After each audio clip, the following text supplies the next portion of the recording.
Have you ever waited so long for something that you started to believe God had forgotten you? This is the story of the Garden of Unspoken Promises, a tale about faith, patience, and the mysterious beauty of God's perfect timing. Long ago, nestled beyond the mountains, there was a garden no one dared to enter. The villagers whispered that it was cursed. They believed every flower that grew there had sprung from a broken promise.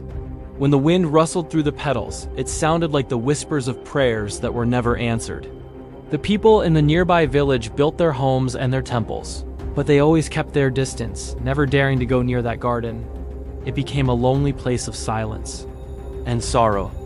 But one day, a young woman named Mira found herself wandering to its edge. Her heart was heavy with burdens. Her father was ill, her fervent prayers felt unanswered, and the last embers of her hope were fading.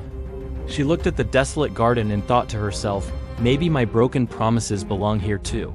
With a heavy sigh, she stepped inside. The ground beneath her feet was dry and cracked, the air heavy and still.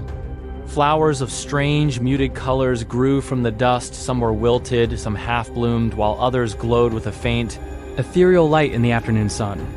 Mira fell to her knees, the weight of her sadness finally spilling over. "Lord," she whispered, her voice choked with tears. "I've prayed, I've waited, I've tried to believe, but you are silent." As her tears fell and touched the barren soil, something truly miraculous happened. From the very ground beneath her hands, a new flower began to bloom. It was golden, radiant, and vibrantly alive.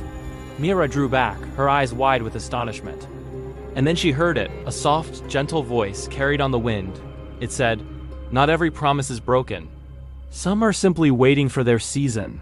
She looked around, searching for the source of the voice, but no one was there. Only the flowers swayed gently, as if they were bowing in reverence to an unseen presence. The voice continued, its tone gentle but firm. "When you prayed, I heard you. When you wept, I saw you. But the seed of your promise needed time to take root in the soil." Mira, still on her knees, found her voice again. "Then why the silence, Lord?" she asked, her heart aching for an answer. The voice replied, "Silence is not absence, my child. It is preparation. The soil must be broken before the seed can truly grow. The waiting is not a punishment. It is the promise taking shape." In that moment, Myra's tears of sorrow turned into tears of joy. She finally understood. This garden wasn't a graveyard of forgotten prayers. It was a living, breathing reminder that God's word never returns empty. Mira ran back to her village, her heart lighter than it had been in years, and told everyone what she had seen and heard. At first, they were skeptical. They had lived with the story of the cursed garden for so long. But when they hesitantly followed her back to its edge, they saw it for themselves. New flowers were blooming everywhere, each one shining with a soft, warm light. A hush fell over the crowd. They began to remember their own forgotten prayers, the hopes they had long since buried. And for the first time in many, many years, the villagers knelt together and prayed again. The garden that had once symbolized broken promises had transformed into a garden of renewed faith. From that day forward, Mira often returned to that sacred place. She would walk among the blossoms with a gentle smile and say, "Faith is believing the seed will bloom, even when the ground looks silent." So if you find yourself waiting today, if your world feels silent and your prayers feel unanswered, do and lose hope. Your promise may be quiet, but it is not forgotten.